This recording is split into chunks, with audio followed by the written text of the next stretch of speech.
it's Javicia Leslie. Catch a new episode of Batwoman this Wednesday at 9/8 Central. Now at 10, he is being called a hero on and off duty. An LAPD officer dreaming of building a life with his girlfriend is gunned down while house hunting. The intensifying investigation tonight as family and friends come to grips with the tragic twist of fate. Plus, a record-breaking winter surge. The concerns from classrooms to hospitals as Southern California confronts an unprecedented wave of coronavirus infections. And a 7-minute mystery. The FAA briefly grounds airplanes along the West Coast at about the same time North Korea launches a ballistic missile. The new details tonight, now on the News at 10.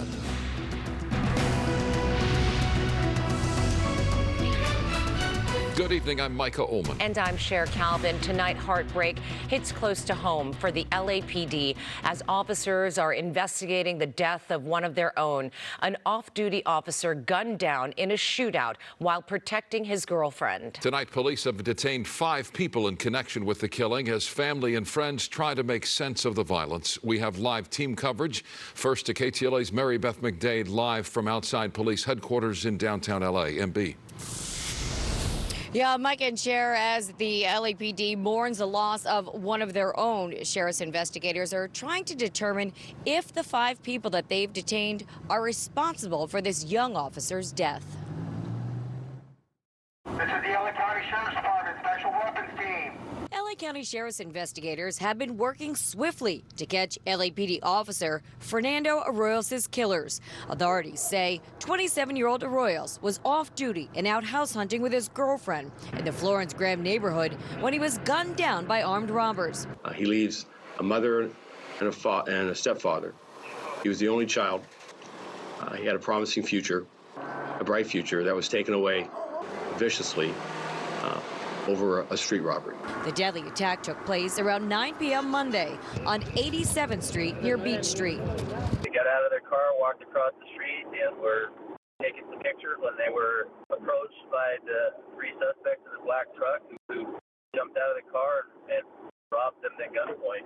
Authorities say Arroyos yelled for his girlfriend to run while he exchanged gunfire with the suspects. The 3 suspects took off in a black pickup truck while deputies responded and rushed Arroyos to a Linwood hospital in their patrol car. The 3-year vet was pronounced dead a short time later. Meantime, investigators say deputies responded to a call a few minutes after the botched robbery about 2 miles north near Junction and Randolph Streets. A male was discovered in a residential area suffering from some gunshot wounds, basically there by himself. Paramedics took him to a hospital where he underwent several surgeries. Investigators are now looking at him as possibly one of the 3 men involved in the shooting and killing of Arroyos. After serving search warrants at 2 homes near where that bleeding man was found, they took 2 other men and 2 women into custody Tuesday. They've been detained for further investigation. 2 guns were recovered at the scene where Arroyos was shot. One is believed to be his, and the other the suspect's. And tonight, detectives say that they are still searching for that black getaway pickup truck. And they tell us that the 3 males who are persons of interest in this case, that they are all documented gang members. For now, reporting live here in downtown LA, Mary Beth McDade. We'll send it back to you guys in the studio. Mary Beth, thank you. Officer Fernando Arroyos is being remembered tonight as a smart, hardworking young man who loved his family and his community. He was taking the next step in life, looking for a home with his girlfriend when his plans and dreams for the future ended in gunfire. KTLA's Sandra Mitchell is live with more on the tragic death of a homegrown hero in a story you'll see only on 5. Sandra.